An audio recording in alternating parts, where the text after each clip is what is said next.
We've all heard of ideas and ideals for what would make a utopian civilization, and the topic has been tackled from many angles by many people with many radically different ideas of what constitutes perfection. Schemes like these have been dreamt up throughout the course of human history to try and create the perfect civilization. But take a step back for a moment and ask, what does it mean for a civilization to be perfect? Let's not start with a civilization. A civilization is a highly complex structure, so let's simplify the idea to a system that is easier to conceptualize. Let's take a simple object, like a sword, for example. Suppose you are the ruler of a kingdom, and you command 3 blacksmiths to design for you the perfect sword. You do not merely seek a good sword, nor even a great sword, but a sword which is literally perfect. A sword which no alterations to its design could improve it any further. Each of the 3 smiths retreat to their workshop and return to you some time later to present their design. The first smith says the perfect sword would strike down all your foes before you even swung the weapon. Its blade would be so long and so wide it would touch the edges of the universe, and so thin it could subdivide an atom. It wouldn't be bound by space and time, it would have existed even before the universe was born, and will exist even after the heat death of the universe itself. That would be the perfect sword, yet when you ask to see a sketch of the object, the blacksmith cannot provide it for you. They have done their job properly, in essence, but the sword is so perfect it cannot be visually represented, and therefore cannot be drawn nor made. You dismiss the first smith, and beckon the second one. The second smith says the perfect sword would never ever dull. It would be impervious to damage, never breaking, never bending, and would weigh no more than a feather. Even throwing the blade onto the surface of a neutron star would not cause it to bend an inch. The smith is even able to provide you with a sketch, but when you ask what materials and techniques shall be used to create the blade, the smith says no such materials exist in the universe that would truly permit the creation of such a blade. You dismiss this smith also. The third smith walks right up to you and rolls out a sketch of their design. Annotated on the sketch is every dimension, the details and in-depth justifications for every edge, every curve, every geometric property of the sword, from the length of the hilt to the profile of the blade, and so on. As the blade is meant to be for you, the sword is tailored to your dimensions, with the weight distribution and the arc in which it would be able to swing absolutely maximized in its effectiveness for its precise purpose, that being when it's being used by you. Furthermore, the materials needed to create it exist, and are the absolute best materials that can realistically be acquired for the project. In the design of this sword lies deep wisdom. What we seek is a specific type of perfection, a perfection which can be created in reality. Optimization. An optimized system is the best possible system that can exist given a desired outcome and a set of constraints. The other forms of perfection do not fit into the laws of physics and geometry and logic in a way that's permitted by the laws of the universe. But for optimized objects, the laws of physics are the constraints. Our design is sat on the edge of what is possible. This type of perfection, optimal perfection, can exist, but can only exist in relation to the desired outcome and the factors that constrain it. For instance, imagine that you love the sword so much that you want every soldier in the land to have one of their own. If you want that many of them, perhaps there isn't enough of the required materials in your kingdom to create them, so the perfect sword for an army must be modified to conform to that new restraint. Additionally, the precise geometry of each sword needs to be tailored to each individual soldier, but is that worth the additional time and resource sink in the manufacturing process, or should the design be standardized and assume the average dimensions for the average human body? Should we even bother to mass produce such a sword if the answers to this question start negatively affecting what was originally good about the sword? Perhaps with less ideal but more abundant materials, the endeavour would be just about possible, but at huge expense to the nation. At what point do we decide the endeavour is actually too great a drain on the economy? At this point we're encountering what you might call judgment calls, but that's not entirely accurate. What's really happening is, in order for us to optimise one system, we either run up against the hard borders of neighbouring systems, or we end up influencing those other systems in a way that reorients them towards the task we're currently optimizing for. The process can become very complicated when we start from a single object, try to optimize it, and end up trying to optimize other systems around it in order to minimize the constraints on the one thing we happen to be currently focusing on. Everything we create, from swords to systems of society, can be optimized.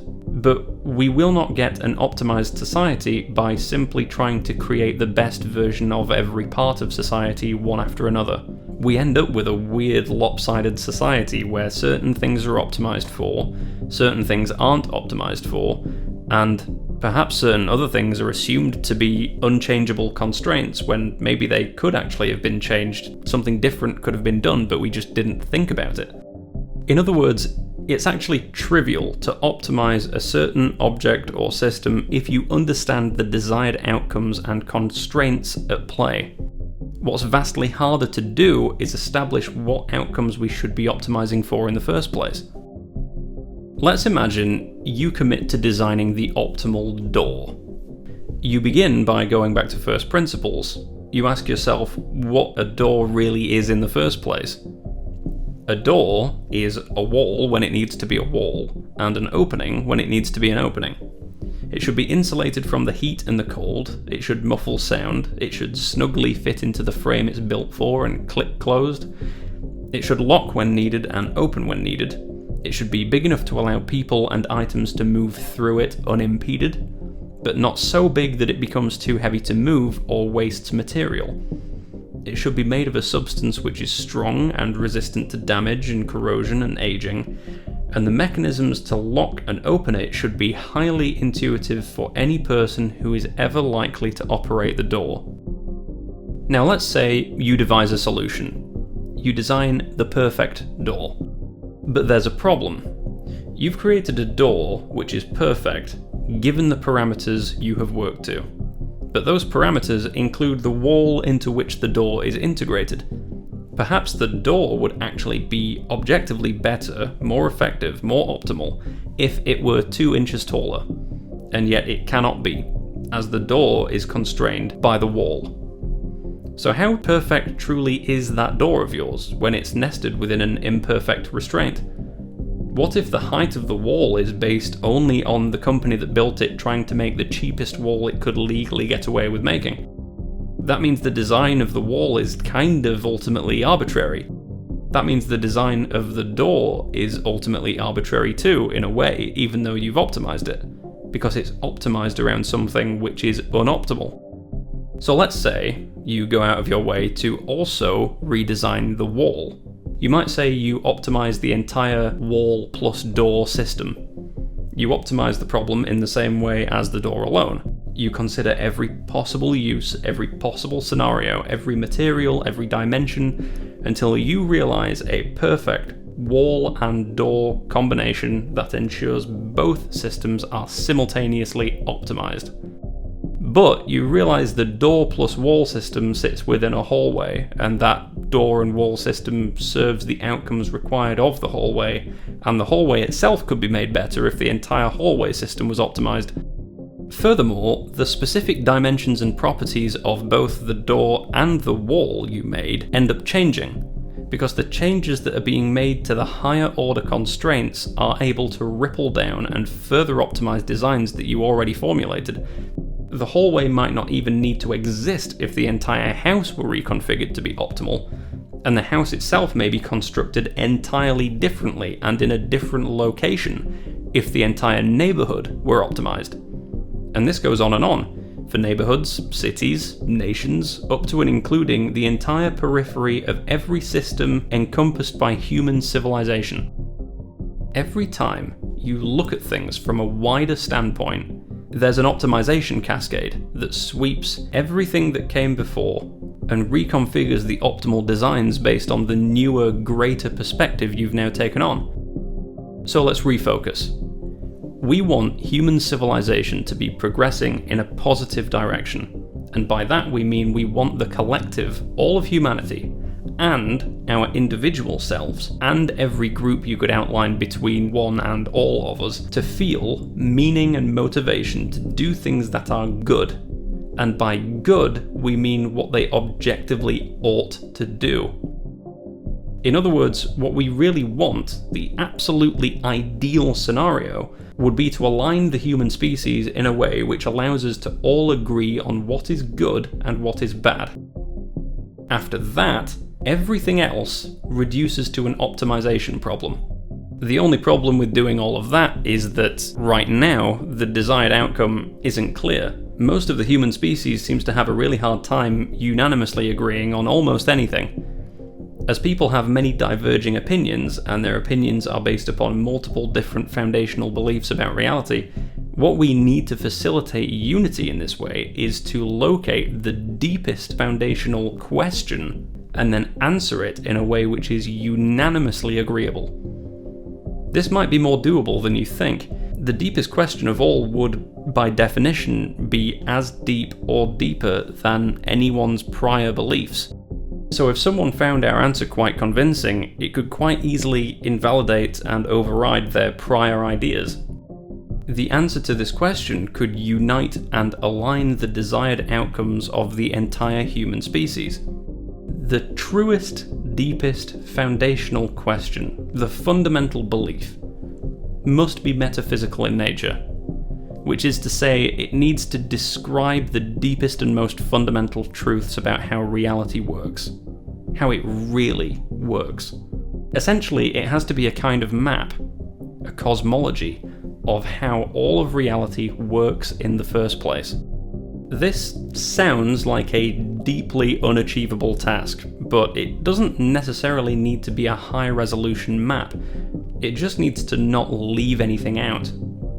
For instance, a unified theory of physics, whatever that ends up looking like, would fit within the metaphysical model if we did it correctly. But I'm not claiming the model alone would be so accurate as to outline exactly what the unified theory of physics would look like. The model has to be vague enough that anything outside the realm of knowability could be any which way while allowing the model to function. But the model must be as tight as possible otherwise, as a totally vague model would be completely useless.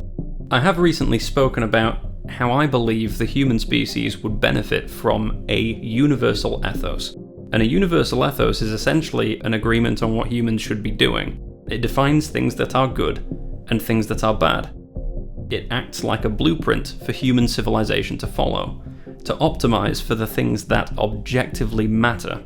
And as far as I can see, if the universal ethos is to accurately capture what we, both collectively and individually, ought to be doing, it cannot be based upon any existing cultural ideas or assumptions about reality. It can't be assumed to be any particular way. We cannot repeat the mistakes that were made millennia ago by religions who took the gems of insight they had and mixed it with the clear fallibility of the human mind. We must ensure our model is built up from absolutely fundamental foundations that will never falter. So the goal really becomes all about the metaphysical model. We need this model in order to write the universal ethos, which in turn forms the point of reference for human civilization to optimize itself. The metaphysical model we assemble must be so clearly representative of the world we experience and so logically self-evident that essentially everyone who thinks about it sufficiently can agree on its validity. And from this model, we must be able to derive meaning and purpose for humanity and decide what the optimal path forward is for ourselves, our species, and ultimately all life wherever it exists in the universe. So how do we start to build the ultimate metaphysical model? And what is this deepest foundational question on which it seemingly must be constructed? That's what I'll begin exploring in detail next time. But for now, ask yourself the question, what do you think the perfect civilization would look like? That's everything from me for now. Please leave a like on the video and subscribe to my channel. I'll see you next time.